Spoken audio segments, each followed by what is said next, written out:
नमस्कार, मी सागर जोशी. TV9 मराठीमध्ये आपलं स्वागत आणि बातमीपत्रात आता घेणार आहोत विविध क्षेत्रातील महत्त्वाच्या बातम्यांचा वेगवान आढावा महाफास्ट 100 बातम्यांमधून. अमरावतीमधील ठाकरे गटाचे नेते दिनेश बुब यांचा प्रहारमध्ये प्रवेश. दिनेश बुब यांना प्रहारकडून अमरावती लोकसभा निवडणुकीची उमेदवारी जाहीर.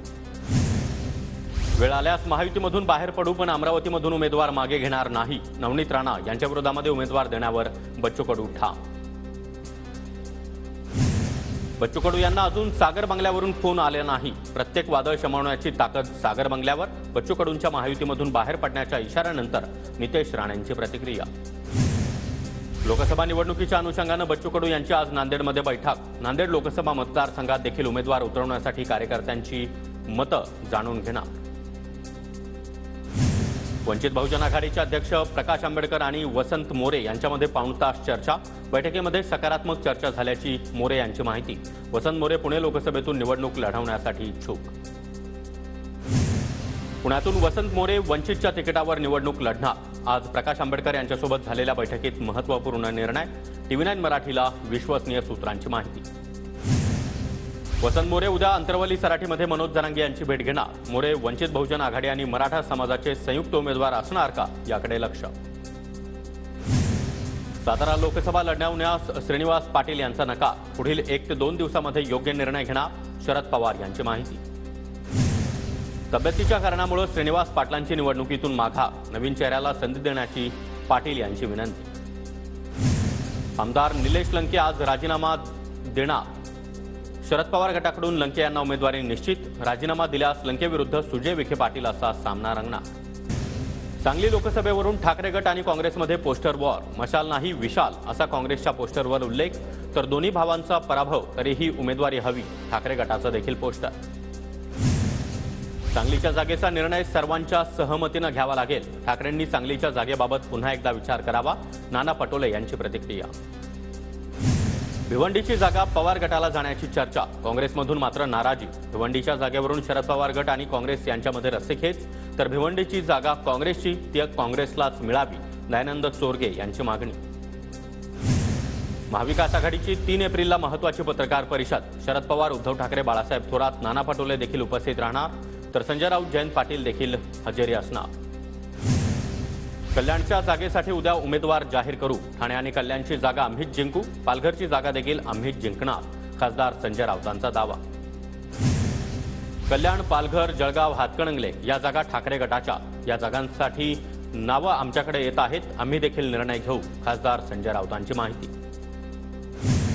राहुल आवाडे उद्या उद्धव ठाकरे यांची भेट घेणार. हातकणंगलेच्या जागेसाठी आवाडे महाविकास आघाडीकडून लढण्याची शक्यता. हातकणंगलेमधून निवडणूक लढण्याचा निर्धार. माझ्याकडे सध्या अपक्ष आणि महाविकास आघाडीचा पर्याय. कार्यकर्त्यांसोबत बोलून महाविकास आघाडीबाबत निर्णय घेणार. राहुल आवाडे यांची माहिती. माझी लढत प्रतापराव जाधव यांच्यासोबत असेल. महायुतीमध्ये धुसफूस. विद्यमान खासदारांबद्दल प्रचंड नाराजी. आमचा विजय निश्चित असून तो ऐतिहासिक असेल. रविकांत तुपकर यांच्याकडून विश्वास व्यक्त. यवतमाळ वाशिम लोकसभा मतदारसंघामध्ये शिंदे गटाच्या उमेदवाराचा तिढा सुटेना. संजय राठोड लोकसभा लढण्यास फारसे इच्छुक नाहीत. तर भावना गवळी यांच्या उमेदवारीला भाजपकडून विरोध. संजय मंडलिक यांना उमेदवारी जाहीर होताच राजकीय नेत्यांच्या गाठीभेटी सुरू. माजी आमदार महादेवराव महाडिक यांची राजाराम कारखान्यावर जाऊन घेतली भेट. धैर्यशील माने यांच्या उमेदवारीवर भाजप कार्यकर्त्यांची उघड नाराजी. यापुढे काँग्रेसचं गुणगान चालणार नाही. भाजप कार्यकर्त्यांचं सोशल मीडियात स्टेटस. ठाकरे गटाच्या अमोल कीर्तीकरांना ईडीचं दुसरं समन्स. 8 एप्रिलला चौकशीला हजर राहण्याचे आदेश. अमोल कीर्तीकर यांच्यावर कथित खिचडी घोटाळ्याचा आरोप. भाजपचे धुळे लोकसभा मतदारसंघाचे उमेदवार डॉक्टर सुभाष भामरे सटाणा दौऱ्यावर. सटाण्याच्या प्रचार कार्यालयाचं भामरे यांच्या हस्ते उद्घाटन. दौऱ्यावेळी पदाधिकाऱ्यांच्या भेटीगाठी.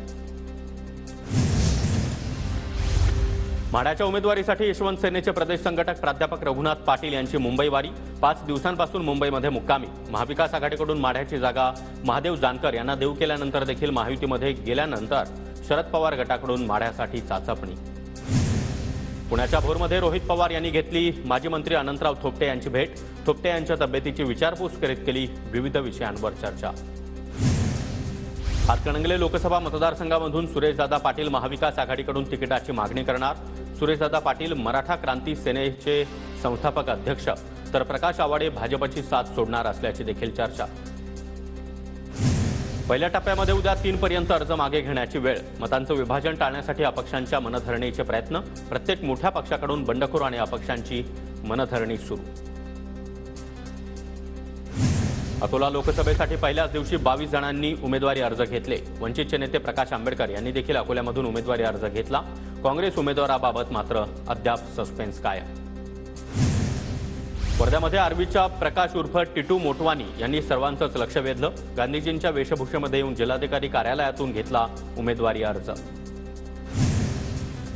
काँग्रेस पक्षाला आयकर विभागाकडून नवी नोटीस। आयकर विभागानं काँग्रेसला तब्बल 1700 कोटी रकमेचा दंड आकारला। 2017-18 आणि 2020-21 या कालावधीमधील दंड व्याजासह संदर्भात नोटीस। पद्मश्री महाराष्ट्र भूषण आप्पासाहेब धर्माधिकारी यांची सुनेत्रा पवार यांनी भेट घेतली। खासदार सुनील तटकरे आणि आमदार अनिकेत तटकरे यांची देखील उपस्थिती। सुनेत्रा पवार यांनी पुरंदर तालुका भाजप कार्यालयाला सदिच्छा भेट दिली। भाजप महिला पदाधिकाऱ्यांकडून सुनेत्रा पवार यांचं स्वागत आणि औक्षण। मंत्री अब्दुल सत्तार यांना उच्च न्यायालयाचा दणका। सामाजिक सभागृहासाठी दिलेल्या निधीचा गैरवापर केल्याचा आरोप। निधीमधून खासगी शाळेच्या खोल्या बांधल्याचा सीआयडीचा अहवाल। कारवाईचे देखील आदेश। रोहित पवार यांच्याकडून अजित पवार गटाचा 420 असा उल्लेख। पुण्याच्या भोरमध्ये सुप्रिया सुळे यांच्या प्रचारादरम्यान रोहित पवारांची अजित पवार गटावर जोरदार टीका। उपमुख्यमंत्री देवेंद्र फडणवीस यांच्या मदतीनं कर्जतच्या वेदांत ठाकरेची थॅलेसिमिया आजारावर मात। फडणवीसांकडून वेदांतला सुपर हिरो म्हणत ट्विटमार्फत आशीर्वाद आणि शुभेच्छा। गडचिरोली जिल्ह्यामध्ये लोकसभा निवडणूक जाहीर झाल्यानंतर नक्षलवादी ऍक्टिव्ह। एका पोलीस खबऱ्याची नक्षलवाद्याकडून हत्या। गडचिरोली पोलीस मुख्यालयाच्या तुकड्यांकडून कोम्बिंग ऑपरेशन सुरू। जळगावमधील शेतकऱ्याकडून सर्वपक्षीय पुढाऱ्यांना गावबंदी। आगामी सर्वच निवडणुकांमध्ये मतदानावर बहिष्कार टाकण्याचा निर्णय। नाशिकमध्ये उद्या साजरी होणाऱ्या रंगपंचमीनिमित्त पेशवेकालीन रहाडींची रंगरंगोटी आणि सजावट सुरू। प्रसिद्ध दंडे हनुमान रहाडीची देखील डागडुजी। मुंबईहून नाशिक, शिर्डी, पुणे या मार्गावर धावणाऱ्या टॅक्सीच्या भाड्यामध्ये सुधारणा करण्यासाठीची मान्यता। नाशिकसाठी 100, शिर्डीसाठी 200 तर मुंबई पुण्यासाठी टॅक्सीसाठी 50 रुपये अधिक मोजावे लागणार। जळगावच्या सराफा बाजारामध्ये सोन्याचा भाव 70,000वर। जागतिक बाजारामध्ये सोन्यात गुंतवणूक वाढल्यानं परिणामी सोन्याच्या दरात वाढ झाल्याची सराफा व्यावसायिकांची माहिती। साताराच्या फलटणमध्ये भारतीय निवडणूक आयोगामार्फत मतदारांमध्ये मतदान जनजागृती। स्वीप कक्षातर्फे काढलेल्या बाईक रॅलीला उत्स्फूर्त प्रतिसाद। धाराशिवचे जिल्हाधिकारी डॉक्टर सचिन ओंबासे यांच्याकडून जिल्हास्तरीय विशेष अभ्यास समिती गठीत। 400 पेक्षा जास्त उमेदवारी अर्ज आल्यास काय करावं यासाठी विशेष समिती। स्वीप कार्यक्रमांतर्गत वर्ध्यामध्ये मतदान जनजागृती अभियान। मतदानाची टक्केवारी वाढवण्यासाठी 22 महाविद्यालयामध्ये विद्यार्थ्यांना शपथ। छत्रपती संभाजीनगरमध्ये प्रेमविवाहाला मदत केल्याच्या रागातून मुलीच्या वडिलांकडून मुलाच्या मामाची हत्या। जीप खाली चिरडल्यानं तरुणाचा जागीच मृत्यू। आरोपी विरोधात गुन्हा दाखल। जळगावच्या शिरसोलीमध्ये दगडफेकीच्या घटनेनंतर तणावपूर्ण शांतता। घटनास्थळी पोलीस कर्मचाऱ्यांसह नियंत्रण पथक तैनात। येवला शहरातील पाणीपुरवठा ठप्प। साठवण तलावानं तळ गाठला। शहरामध्ये पाणीपुरवठा करणारा टप्पा क्रमांक 2 साठवण तलावा कोरडा ठाक।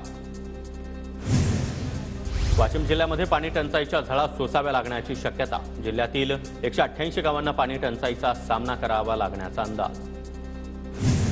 नाशिकच्या लासलगावसह परिसरामध्ये अवकाळी पाऊस। 10 ते 15 मिनिटं रिपरिप पावसाची हजेरी। अचानक आलेल्या पावसानं नागरिकांची मात्र धावपळ। नाशिकच्या चांदवड पाठोपाठ मालेगावात देखील अवकाळी पावसाची हजेरी। काढणीला आलेल्या कांदा भिजण्याची भीती। कांदा पिकासह फळपिकांना देखील मोठा फटका बसणार। नाशिक जिल्ह्यातील चांदवड तालुक्यामध्ये अवकाळी पावसाची हजेरी। तालुक्यामध्ये हलक्या स्वरूपाच्या पावसाच्या सरी। अवकाळीमुळे नागरिकांची मात्र तारांबळ।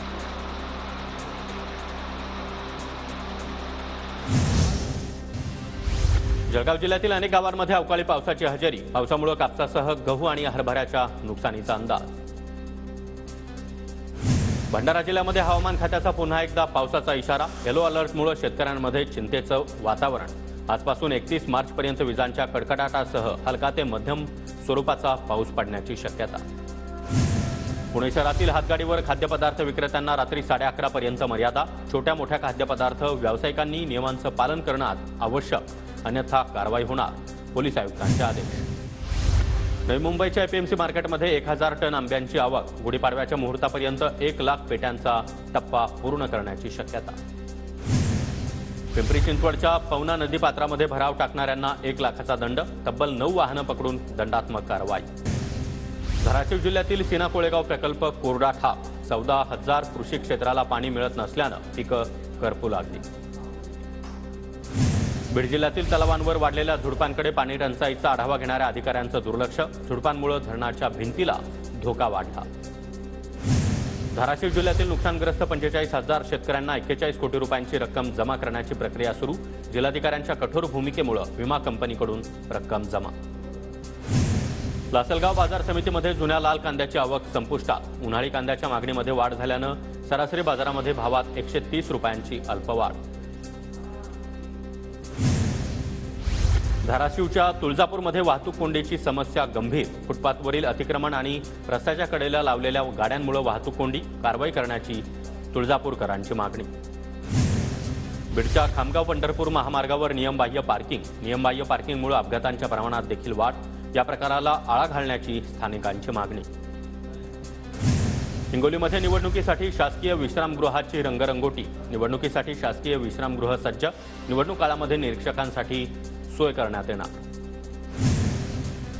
वाशिम जिल्हा परिषद आणि पंचायत समितीमधील कामकाज सुट्टीच्या दिवशी देखील सुरू राहणार, मुख्य कार्यकारी अधिकाऱ्यांचे आदेश, गैरहजर राहणाऱ्या कर्मचाऱ्यांवर कारवाईचा देखील इशारा. धाराशिवमध्ये 29 ते 31 मार्च या सुट्टीच्या काळामध्ये उपप्रादेशिक परिवहन अधिकारी कार्यालय सुरू राहणार, महसुली उत्पन्न वाढावं यासाठी प्रशासनाचा निर्णय.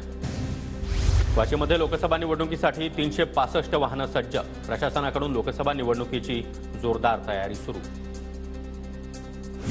लोकसभा निवडणुकीच्या कामकाजासाठी पुणे जिल्ह्यातील 4ही लोकसभा मतदारसंघांसाठी 47,000 अधिकारी आणि कर्मचाऱ्यांची नेमणूक, मनुष्यबळ उपलब्ध होण्यासाठी निवासी उपजिल्हाधिकारी ज्योती कदम यांच्याकडे मनुष्यबळ नियोजनाची जबाबदारी.